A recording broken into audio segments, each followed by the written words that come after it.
வரலாறு காணாத பெருமழையின் காரணமாக பல்வேறு பாதிப்புகள் ஏற்பட்டிருக்கக்கூடிய சூழலில் திருச்செந்தூரிலிருந்து சென்னை வரும் ரயிலில் சுமார் 1000 பயணிகள் சிக்கி தவித்து வருகிறார்கள். இது தொடர்பான விவரங்களை வழங்குவதற்காக இணைகிறார் சிறப்பு செய்தியாளர் வெற்றி.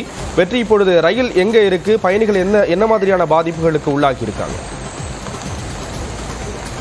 தூத்துக்குடி மாவட்டத்தில் அதி கனமழை பதிவான பகுதிகளில் ஒன்றான ஸ்ரீவைகுண்டம் பகுதியில் இந்த செய்துங்க நல்லூர் ஸ்ரீவைகுண்டம் இடையே இருக்கக்கூடிய பகுதிகள் முழுவதும் தாமிரபரணி ஆற்றிலிருந்து செல்லக்கூடிய அந்த நீர் என்பது முழுமையாக அரித்து செல்கிறது, சாலைகளை உடைத்து செல்கிறது. தண்டவாளத்தின் கீழே இருக்கக்கூடிய ஜல்லி கற்கள் உள்ளிட்ட அந்த படிநிலைகளையும் அந்த அமைப்பையும் நிலத்தையும் அதுக்கு தண்டவாளத்துக்கு கீழே இருக்க பகுதிகள் முழுமையாகவே அரித்து சென்றிருக்கிற ஆற்றோட நீரில் வெள்ளப்பெருக்கின் காரணமாக முழுமையாக அந்த தண்டவாளத்தின் கீழ் பகுதி அரித்து செல்லப்பட்டிருக்கிற காரணமாக தண்டவாளம் அந்த இடத்தில் தொங்கக்கூடிய ஒரு ஆபத்தான நிலை இருக்குது. இதன் காரணமாக நேற்றைய தினமே ரயில் போக்குவரத்து என்பது முழுமையாக இப்பகுதிகளுக்கு செல்ல வேண்டிய ரயில்கள் முழுமையாக நிறுத்தப்பட்டன.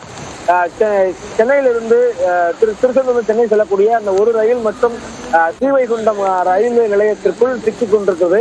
அங்கு அந்த ரயிலுக்குள் மொத்தமாக ஒரு 1000க்கும் மேற்பட்ட பயணிகள், சென்னை உள்ளிட்ட மதுரை வட மாவட்டங்களை சேர்ந்த பல்வேறு 1000க்கும் மேற்பட்ட பயணிகள் உள்ளே சிக்கியிருக்கிறார்கள்.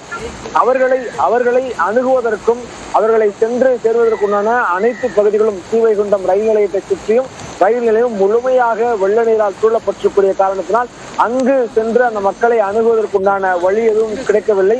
அதனால் அந்த மக்கள் மிகப்பெரிய துயரத்தில் திருச்செந்தூரிலிருந்து சென்னை வரக்கூடிய ரயிலில் பயணிகள் சிக்கி தவிக்கக்கூடிய நிலையில் அது தொடர்பாக